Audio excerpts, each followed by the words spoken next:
How many here have actually ever heard me speak before in the past? So most of you know I actually don't need this microphone, so if I get a little too loud, just tell me to calm down.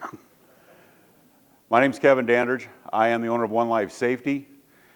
I do OSHA, I do safety regulations, I do protocols. I walk your jobs, make sure that everything that you're looking for to add into your claim safety-wise is there and required. So let me ask this.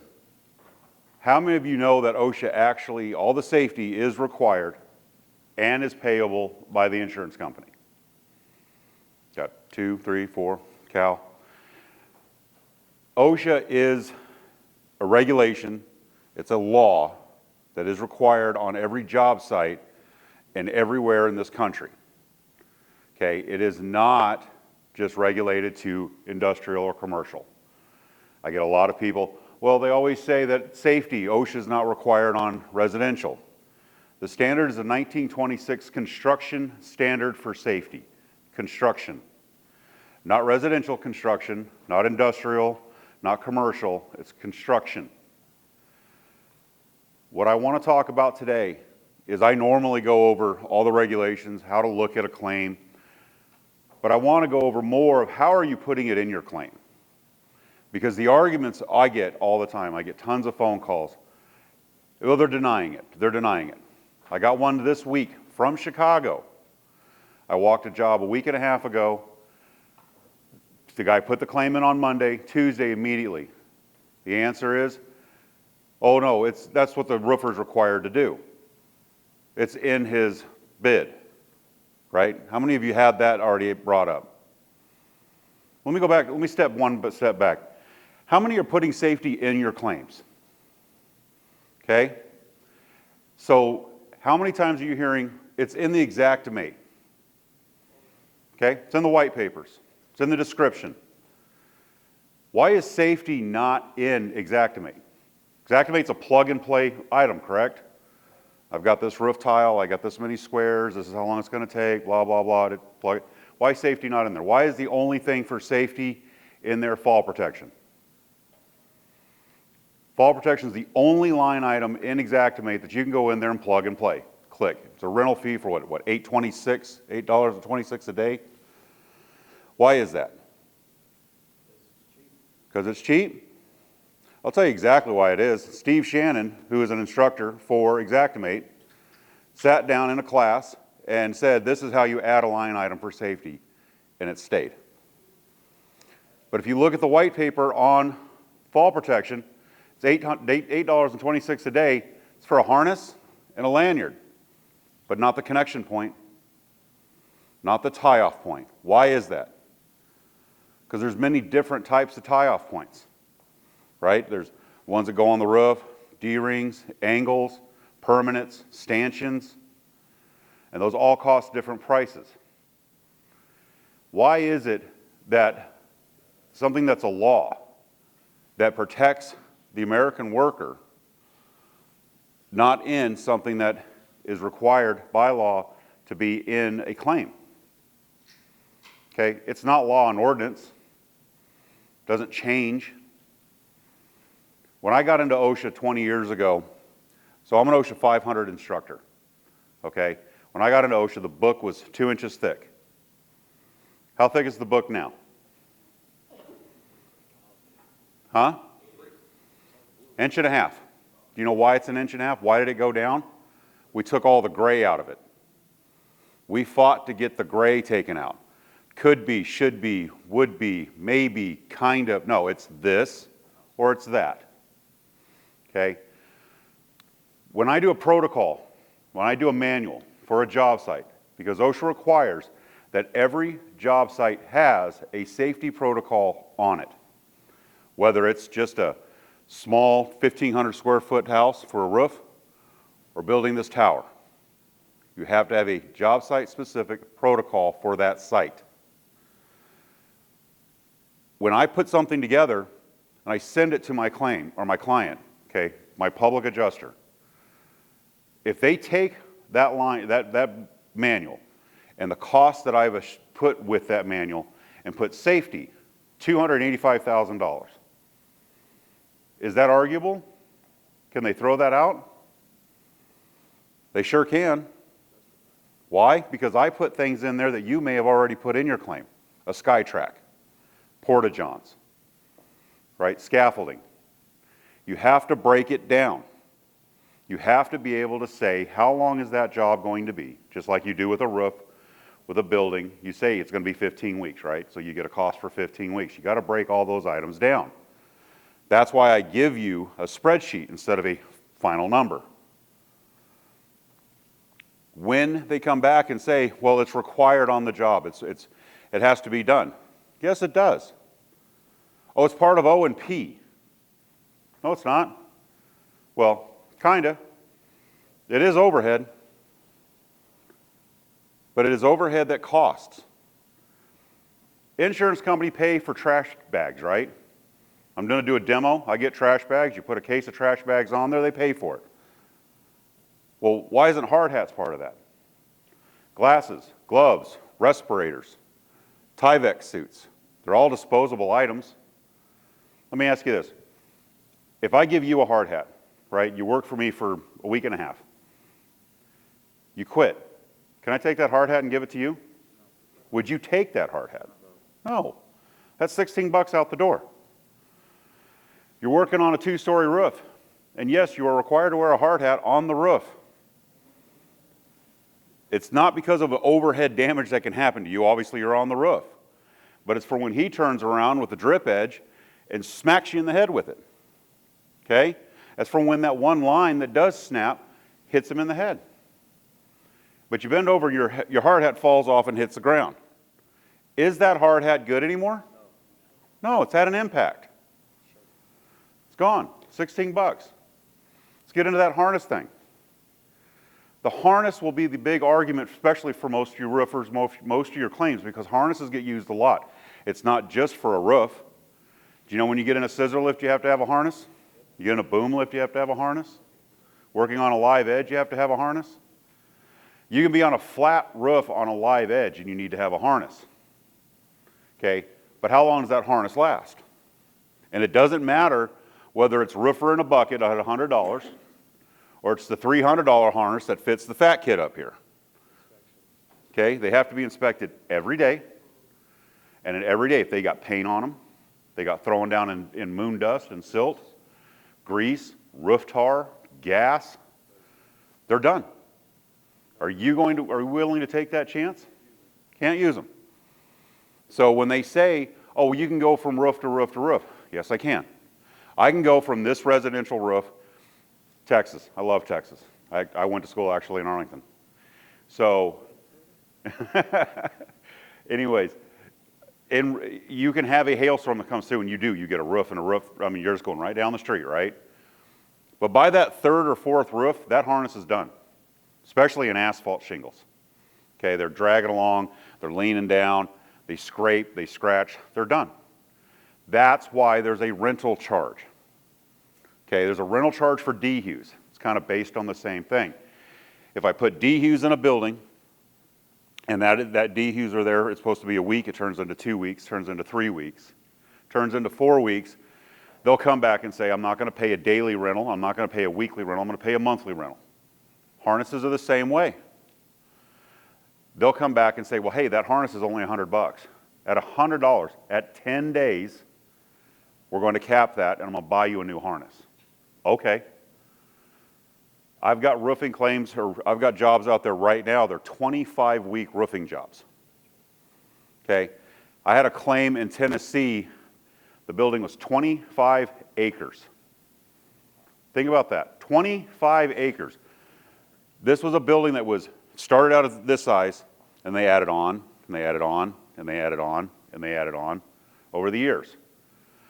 Well, when it was actually a hurricane that had come through, and there was a remnants of the hurricane that came up, and don't ask me which one it was, I can't remember. By the time it got there, it tore up the roofs because they're all sectioned together, had AC units all over the place because it's a manufacturing plant, and we had to bring helicopters in to lift the units off because we can't get a crane out there big enough to reach the center of the building. So when you're looking at a claim, how am I going to get all these units off? I don't know, $5,000 an hour for a helicopter to come lift units? That's an argument point. That's a safety point. Can't get a crane big enough in there to reach over the building. But you know, every time you do something like that with a helicopter or a big crane, you can't have people in the building. So now I got business interruption. Okay, I'm not telling you how to do all of your claim. I'm telling you on the safety part, but these are things that you have to look at and how to be able to argument and discuss that. The other part of that I want to bring up is, as we have learned, and I'm going to kind of actually change my little tone here. Okay, I'm not a public adjuster, but I took Cal's class this week, Cal and Mel's and Sean's class this week. I took a boot camp class. I wanted to understand what all my public adjusters are actually looking at and how they're working their claims. Okay, because I've worked with a lot of public adjusters. I've seen a lot of different aspects, a lot of different angles. That is the best class I've ever seen, and I'm not saying that because they're sitting here.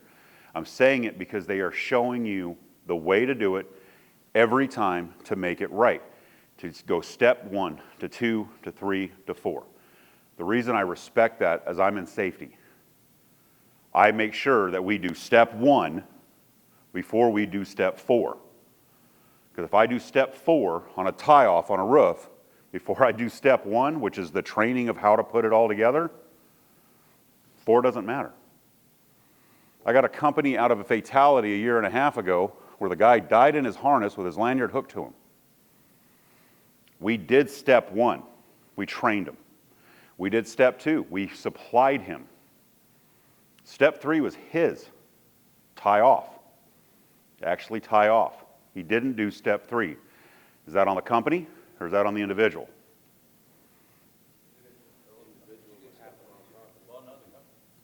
It's definitely on the individual, and that's what we went with when we went in and argued with OSHA. Now, we got a couple violations on that job for a couple other little things, but we didn't get a fatality where OSHA will sue you. They will file criminal negligence against you on a fatality. So let's bring that up. When you're looking at safety, when I look at safety on these claims, okay, I don't look at safety just as the worker that's on the job. 90% of the jobs that I go to are active buildings. What I mean by an active building, it's a shopping center, it's a house, it's a manufacturing plant, and there are people inside it, walking out of it, they're around it all day long that have nothing to do with the actual work on the building. Okay? So I have to look at not only taking care of the worker that's on that job, I got to look at the people that are working in that building, coming in and out, the patrons that are going to the shopping center. What am I doing for them? Am I putting scaffolding walkways in at all the doorways so that when they walk out or walk in, nothing falls and hits them? Yes. Am I required to do that on a construction site alone? Not always. Why? It's a construction site. It's fenced off. Everybody knows their duties. Everybody's wearing PPE. But Karen, who's running late to Starbucks, it has to hit her Starbucks, is not wearing a hard hat when she goes running in and comes running out and tells everybody, you're in my way. Okay? How many job sites I've been on where we've put barricades up, put walkways up for scaffolding down the street, and had people literally walk right through the barricade? Oh, I didn't realize. But the guy standing there right next to you said, hey, don't go through there, go through here. Wasn't good enough for you? This happens every day. So I have to look at that. I have to make sure that I'm not only protecting the people that are around the building, but I'm also protecting the workers. What you need to be looking at is not just that, but who are you honestly protecting? Who's the main person you're protecting in this? The insured. The insured. Plain and simple. There are cases out there where a contractor, who's my contractors anybody? Anybody a contractor in here? Okay, my contractors in here. There are cases out there where you're the GC, you've hired a sub. Who's hired a sub, who's hired a sub, who's actually hired a sub, and he's hired Bob. I say Bob because there's Bob. Bob takes a ladder, leans it against a wall, a round pillar like that. Ladder falls, and he takes this finger and he shoves it through his wrist. Now, if you've been with me before in my classes or my teachings, back in the day, I used to show those pictures. fingers through wrists, arms cut off. That's the stuff I like, stuff I do. All right, but we won't go down that route. You see me not hitting the pictures. I don't know what's actually up there today. All right, but Bob sues his boss, and his boss says, I don't have workman's comp, right? I'm a Texas contractor. I don't even have a license, right? Don't have workman's comp. So Bob goes and hires a lawyer. Lawyer says, we're going to sue your boss, and we're going to sue the contractor that hired him, and the contractor that hired him, and the contractor that hired him. Oh, and by the way, we're going to sue the owner of the building. Why? Because we're a litigious society that will sue everybody. And they will sue all the way up. Will they get money from all of them? No, but they'll sue them. The owner of the building is your insured. Okay? Your insured is the one that's going to end up possibly losing money. Your insured, and this is your fight against your insurance company, is going to be the one, that insurance company that your insurance is going to turn to and go, got another claim? And they're going to go fight that one. Now that claim they'll actually fight. They'll fight against you for all that safety and all that tile and all that everything else, right? But that one they'll settle. Sorry, I said fight. They'll actually settle that one because they don't want somebody saying somebody got hurt and they didn't pay me. Channel 3 news, as we call it in Arizona. You know, consumer. That's your argument. I'm trying to keep you, Mr. Insured Company, out of another lawsuit, because that's what's going to happen if somebody gets hurt on this job.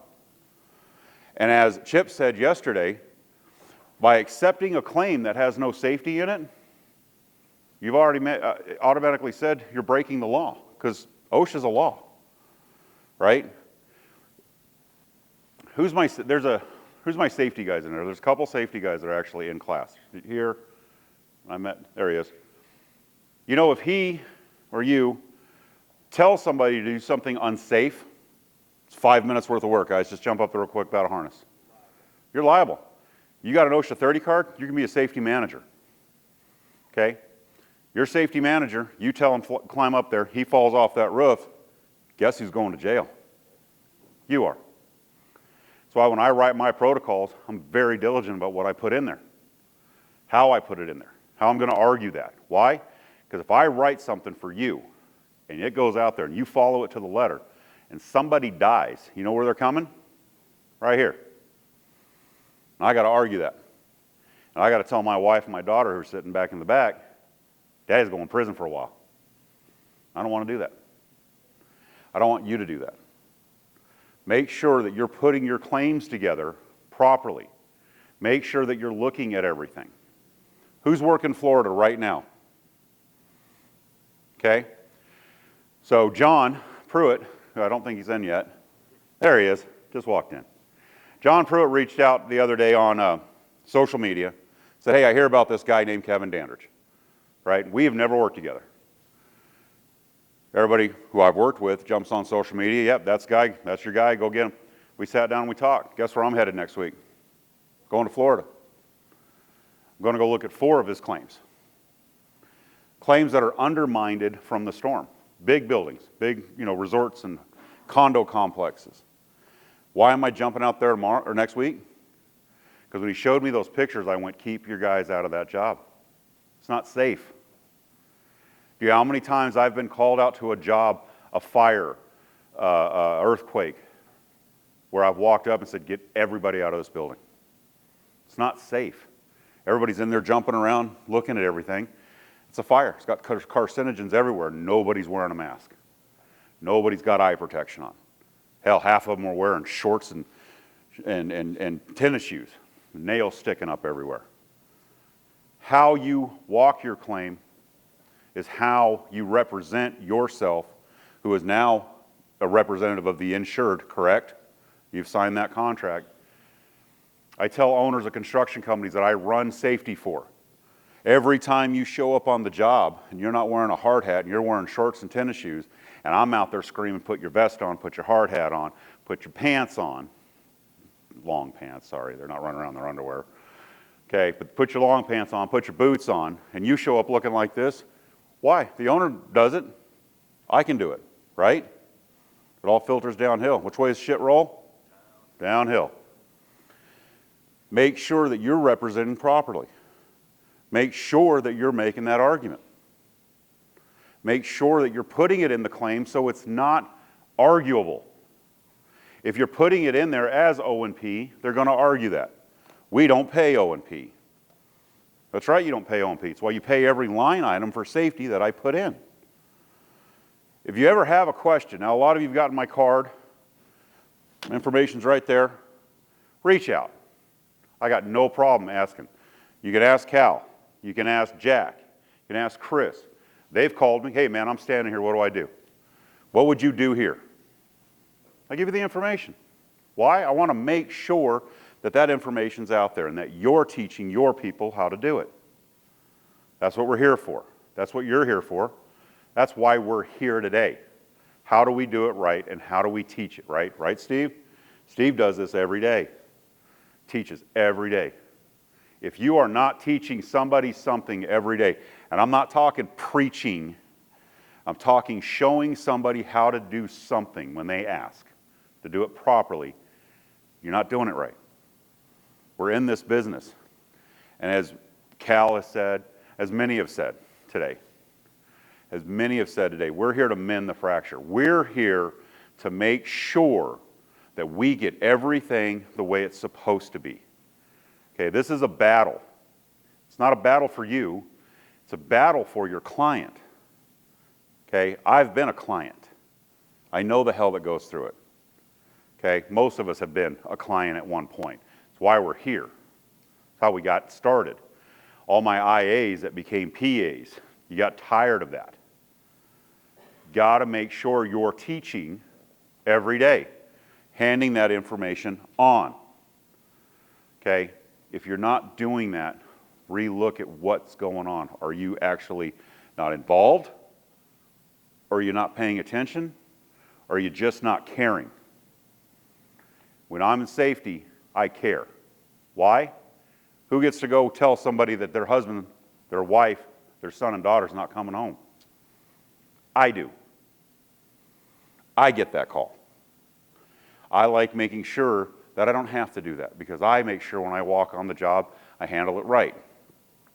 Now, I don't have anybody in here that's actually worked with me in construction, but I will tell you, everybody I've worked with in construction will tell you I am not the safety Nazi. I don't come out and scream. I don't yell. I don't threaten. Most of my guys like me, honestly, and I'm safety. I'm usually the most hated guy on a job site. Yep, OSHA's here. Oh shit, the orange hat showed up. Everybody go have a 30-hour lunch. Okay, but I will tell you, I've had cases, and my wife will tell you, we used to work for the same company. The head of service, when I first started with the company, came out. Stay off my jobs. I'm doing this shit 20 years, man. I say that because he's Hispanic and he's about that big. And he was like, stay off my jobs. I've been doing this shit. You don't come near my stuff. When I quit that company 8 years later and started my own firm, that man, she'll verify, sat and cried and hugged me. Man, we bros. You can't be leaving me, man. You take care of this stuff. Okay?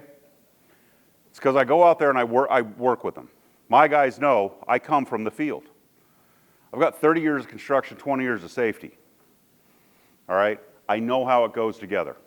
I know what it means to be out there in August and 112 degrees, 90% humidity, trying to figure out at 2 o'clock in the afternoon how to get that beam in that place so I don't have to come to work on Saturday.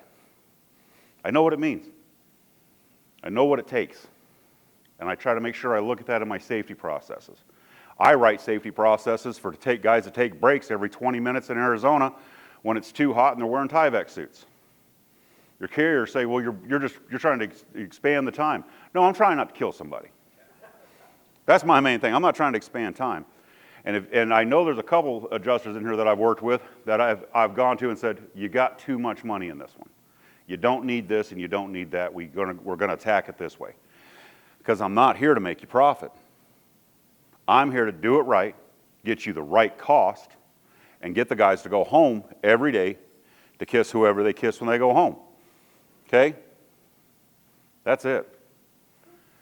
How am I doing on time, Derek? Am I great? Am I too long? Hold on one second.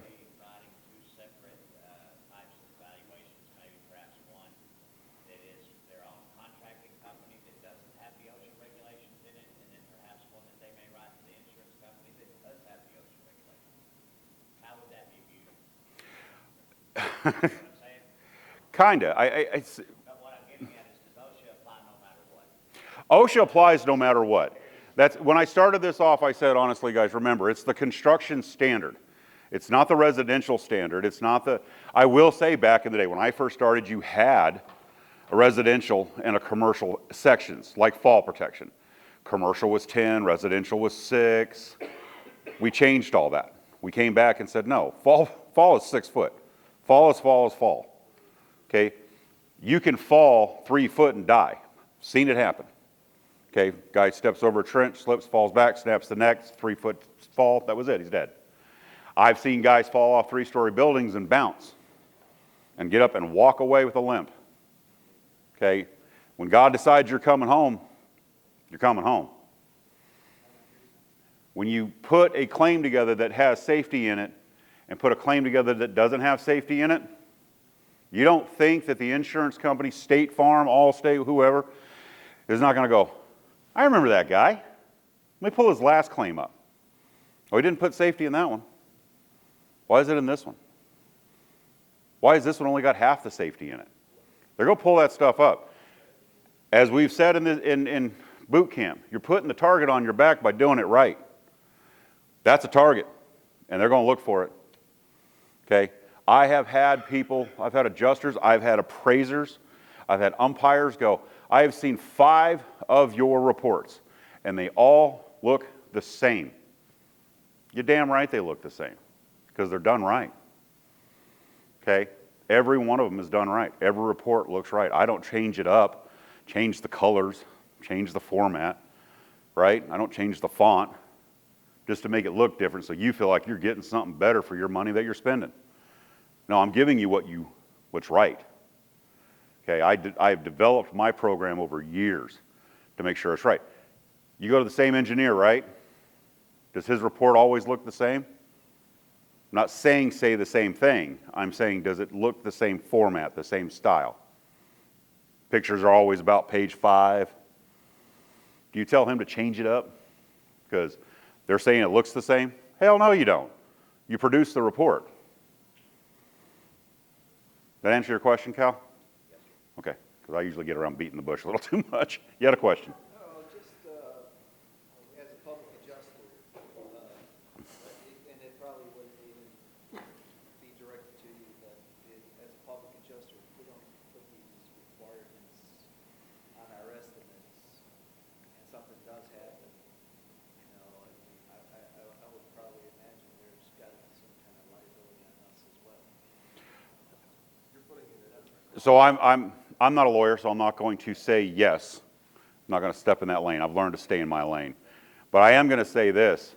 Like I said earlier, I have seen where somebody's gotten hurt and they do start going up the ladder. If you're in that, if you're rung in that ladder, yeah, you probably have a chance, a damn good chance they're going to come after you. Yes, sir. Kind of what he was saying. So do you, because you're not a PA, do you carry financial backing, bond, No. whatever? Because I'm a consultant. Correct. So you lay out your SOP to the builder, the contractor, or the PA, or whatever, whoever you're contracted with. You just lay out what right looks right, looks like, and that's the game plan. Now, if anything were to happen, obviously on a manufacturing side or whatnot, that's on the insured or the person implementing. So you're out. You just write the plan. Correct. I'm out in the fact that, yeah, like I said, unless I write something that actually causes injury, I say you can work without arc flash blankets with this live electrical by the roof. No, we don't have to do that. And somebody gets cooked, yeah, then they can come after me. But if I put arc flash blankets and you put arc flash blankets in your claim, and the insurance company comes back and says, well, you don't have to do arc flash blankets, you can just turn the power off and do a lockout tagout. And you say, okay, fine, and you take it out.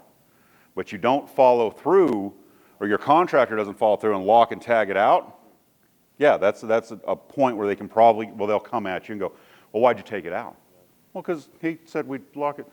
I didn't say that. Just like, I'm sorry, Sean? No. Ron. Got an in there somewhere. Somewhere in there. Like Ron said, you know, if you don't document it, it didn't happen. Okay, if you don't prove it or you pull it out, it's on you. Safety is not a negotiating tool. When I first got in this business and started teaching my OSHA 10 classes, that's where Cal and I and Mel met, okay, people were literally taking the screenshots. Why I don't put it up there. I don't put up my reports, and I don't put Xactimates up there. I don't do Xactimate, but people that would put it in, I would show. That's how you put it in.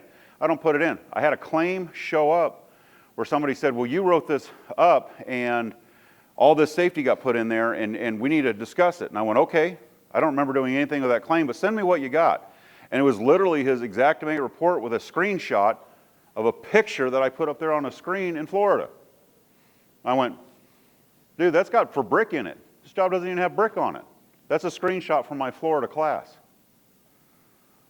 I have nothing to do with this claim. So, again, making sure you do it right. And if you don't know how to do it right, ask. Call me. Be more than happy to walk you through it. Okay? You're not going to put me on every claim. I know that. I'm not asking you to. What I'm asking you is every time you call me, you know, every other week and ask questions, when you get that claim that deserves a full safety protocol, you call me. I'll come out and do it for you. Any other questions? No? All right. If you have any questions later, because they always pop up, or you just want me to talk to you, come see me. I'm more than happy to help out. Thank you.